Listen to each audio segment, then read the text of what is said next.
Welcome to the International News Daily Podcast. I'm your host, Dennis Dunicic. Like, comment, share, subscribe. Join our growing international community. Today, we go to China's most populated city, Shanghai, which, due to the COVID virus, which, by the way, most of the world has pretty much forgotten about and has began treating, as it should, as an endemic disease that is just going to happen and is probably not that dangerous. Shanghai has been placed on a 2020 or 2021 style lockdown. The 25 million, roughly 25 to 26 million residents of Shanghai are not allowed to leave their homes in order to prevent and isolate the COVID virus, which the government of China, the CCP, has stated is spreading. Now, this is a complete draconian style lockdown where the people of Shanghai can't even leave their homes to go grocery shopping for food. And this has caused a major issue. Many people in Shanghai are going hungry simply because there is a food shortage going on in the city. And this is something that should not be happening. Now, Shanghai is not only China's most populated city, it is China's financial and business capital.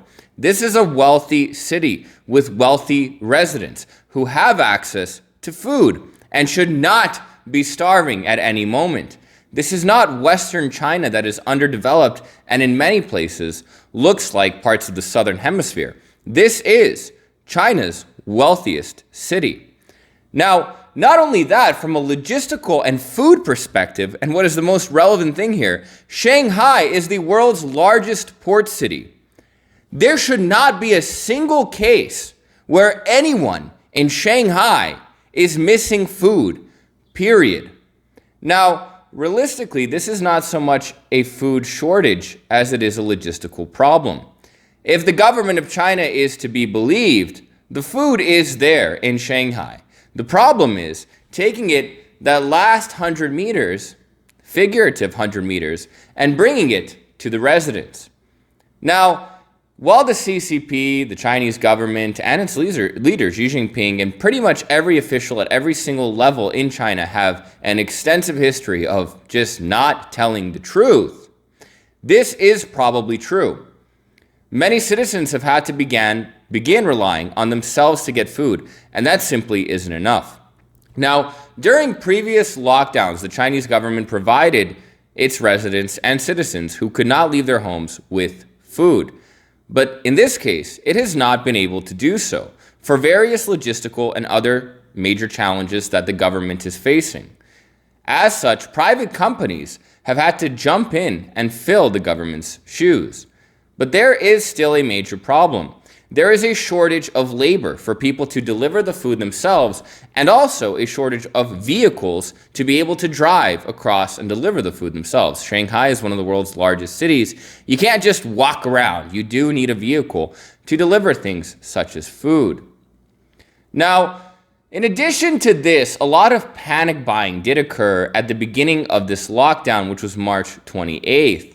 Now, at the beginning of the lockdown in Shanghai, the citizens of the city, the residents, were told it's only going to last 4 days. Now, the lockdown is still going on. It is April 7th. For those of you who are mathematically skilled, you can tell that April 7th is much longer than 4 days. And the lockdown has become indefinite. No one knows when this lockdown is going to end.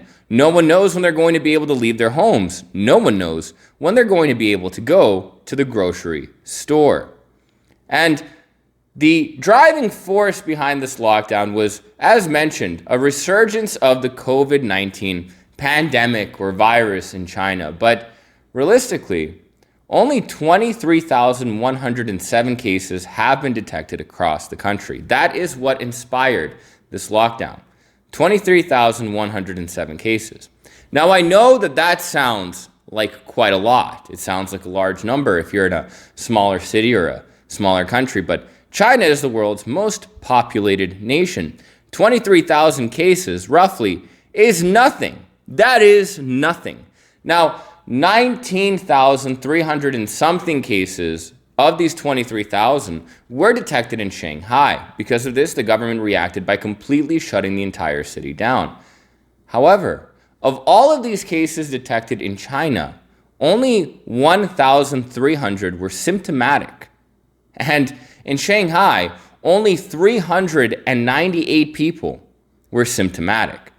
Imagine living in a city of 25 million people, and the entire city has to go on a goddamn lockdown and you can't leave your house because 400 people were coughing or had a slight fever. That is absurd, and it's a major overreaction that can come from an understandable place. It's clear that these lockdowns from the COVID era were done in an attempt to mitigate the spread of the virus, ostensibly or eventually saving lives. But realistically, this is causing more pain than it is helping people. This shutdown is making it hard for people to get food. It is crippling Shanghai's economy. It's crippling its financial sector, and it's making general and daily life more difficult.